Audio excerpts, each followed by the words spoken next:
Hi, I'm David Cohn with the New York Yankees and ESPN, and you're listening to Jim on Base. Welcome back to another episode of the Jim on Base Show. We're here in the ESPN booth with the great David Cohn, and it's good to see you. You're obviously covering the game, so it's fun to see you back in the city. Yeah, no, it's always good to come out here. We have a beautiful ballpark here in San Francisco, so we love it. We love coming here.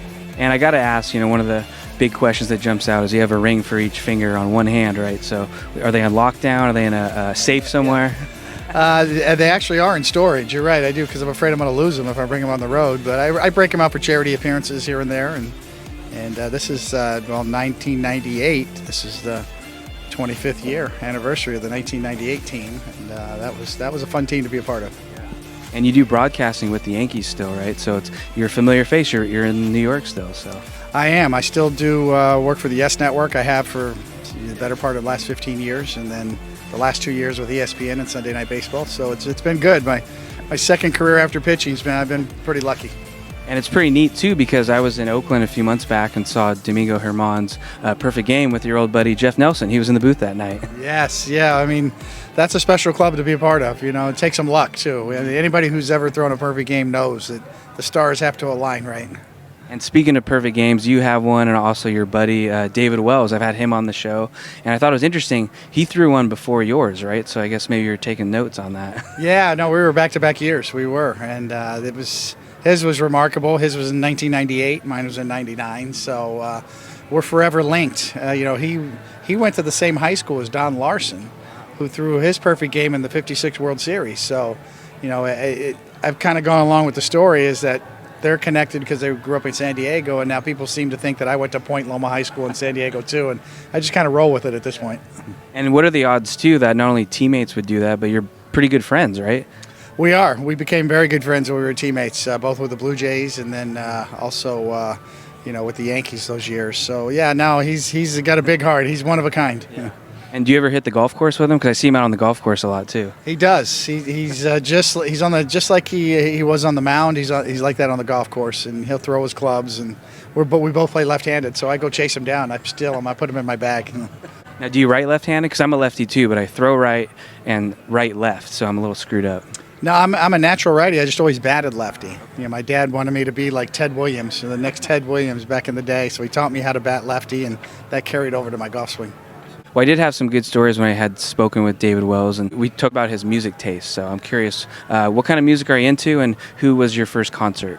God, so many. I used to work as an usher back at Kemper Arena. I grew up in Kansas City, Missouri, and Kemper Arena was the big arena. We had a basketball team, the Kansas City Kings, before they moved to Sacramento, played there in Kemper Arena. So in the summertime, when I was a teenager, I was an usher at some of the concerts there, and we saw all walks of life. And one of the best concerts I ever saw was the Gap Band. It was just incredible. Curtis Blow was there, one of the all-time rappers, and that just stuck with me. Seeing the Gap Band live when you're a teenager back in the '80s or late '70s, it was just remarkable.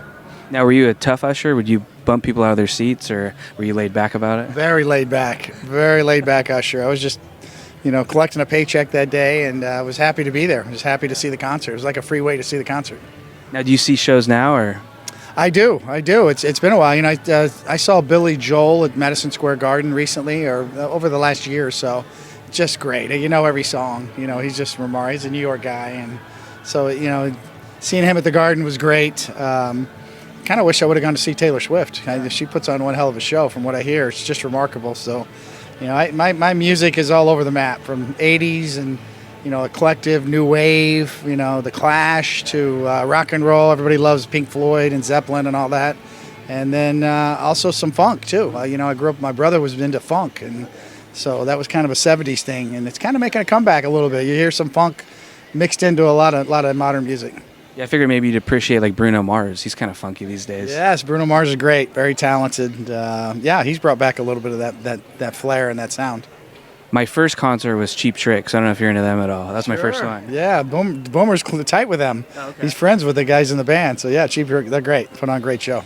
I know you're a dad, right? So are your kids into sports, or you're always on the road, probably broadcasting? So what kind of things do you bond over with your kids? My kid's actually really into singing, dancing, Broadway plays. He likes to be on stage. Okay. So he's kind of similar that he likes to be in center stage, like a pitcher in the middle of a mound. But now he's more into the arts, so I think it's great. I support him every chance I can. So we bond on movies and things like that.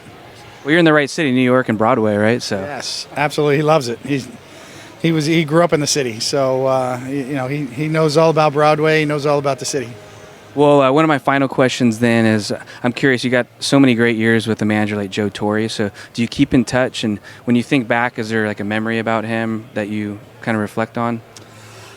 So many. Yeah, we do keep in touch. Joe's still very involved on the charitable circuit. He has his own foundation, Safe at Home Foundation, does great work, domestic violence. He was ahead of the curve on that in that regard. So yeah, I support him every chance I get. And he just, Joe Torre was the type of guy, he didn't have a lot of team meetings, but when he did, they were really effective. And the one I remember the most is, we lost in 1997 in the playoffs to Cleveland. The Indians had a great team back then. They knocked us out. Sandy Alomar Jr. hit a big home run off of Mariano Rivera, and we were done. The season's over, and Joe Torre called us into the clubhouse after the game, pulled up a chair, and just sat there for like 15 minutes and just stared around the room at everybody. Didn't say a word, not one word. And finally he got up, shook everybody's hand, and thanked them for a great season, and gave everybody a hug, and that was it. That was the team meeting, and I'll never forget that. It was kind of like a wake almost, because we just lost, and our season was lost, but the way he handled it was so classy. That was Joe Torre. Sounds like a scene from a movie, It was. Everybody was waiting for him to say something. He didn't. He just looked at everybody around the room, made eye contact with everybody, just looked around the room. We all just sat there. Not a word was spoken. And then he got up, shook everybody's hand, and gave everybody a hug.